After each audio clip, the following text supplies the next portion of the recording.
Hey, welcome back to the shop. Working on the 68 Impala, working on a dent on the quarter panel extension. So wanted to talk a little bit about on dolly and off dolly metal work. So well, first thing you got to do is determine the contour that you're trying to reshape and make sure you got the right type of dolly. So this is relatively flat here, even though it has a slight curve.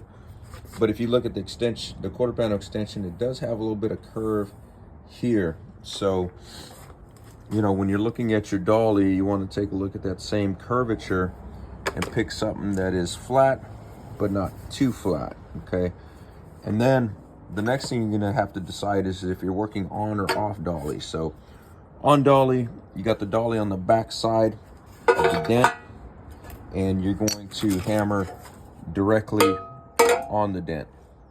If you're off dolly, you're still hammering on or around the dent, but your dolly isn't directly behind the dent. It's kind of offset in one of these areas here. So when you're hammering it, you won't hear that ting sound that you would on dolly. You'll hear more of a thud. Difference being, if you're hammering off dolly, I got my dolly over here and I'm hammering here, I'm not stretching the metal as much. So I can kind of tap around the dent and straighten it or flatten it, but I'm not stretching it. When I'm on dolly and I hit it, bing, straight on, I'm going to flatten it, but I'm also going to end up stretching it. So it just depends on what you're trying to get accomplished.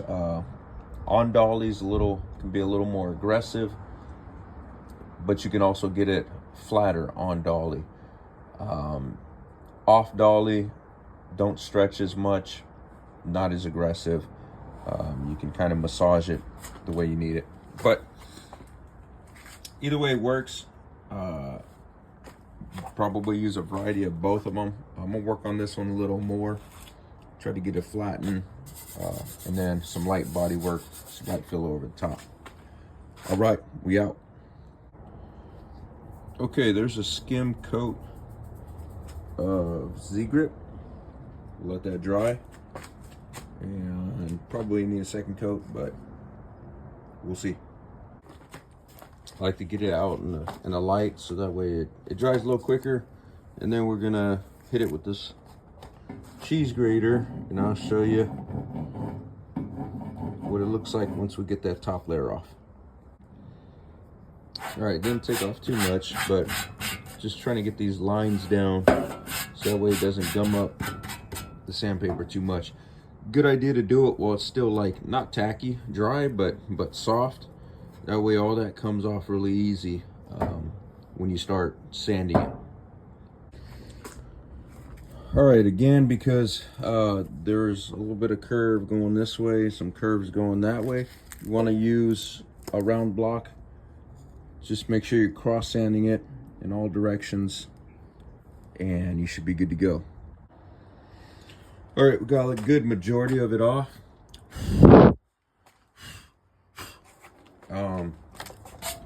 Started with 80 grit. If I'm really pissed off, I'll start with like 40 grit, but this is still pretty soft, so 80 grit takes it off really easy. If it was really dry, again, I'd probably go 40, but you kind of see, even in your initial coats, the parts that are still dark would be low spots that you haven't reached yet. So you can keep working that out and then decide if you got to hit it again. I got some low spots here too, so I'll probably end up doing the side anyway, and then maybe another skim over the top. All right, so after some sanding with 80 grit, let's talk about it a little bit. So not too bad, but we want to stop because there's a couple indicators that tell us to stop. First is we're looking for bare metal.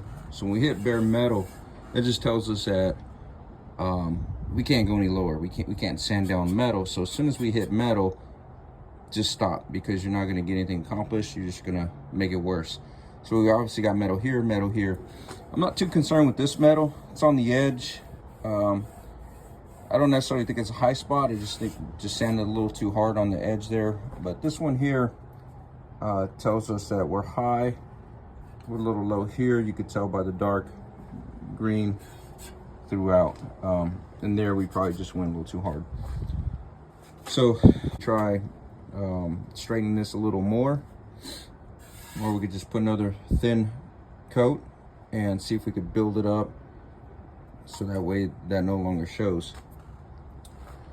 I think we'll do both. We'll straighten it a little bit and then put what should be our last coat on there. All right, that's sanded down to 180. So 80, 180. You kind of see it there. It's gonna look good when it goes on. And that's how you do a little bit of hammer and dolly with some body filler over the top. Keep it thin. We out. Oh, one more thing. I said we're sanding down to 180 because we can primer over 180, get rid of those scratches. So no need to go any finer than 180 using a good polyester primer. All right, we out.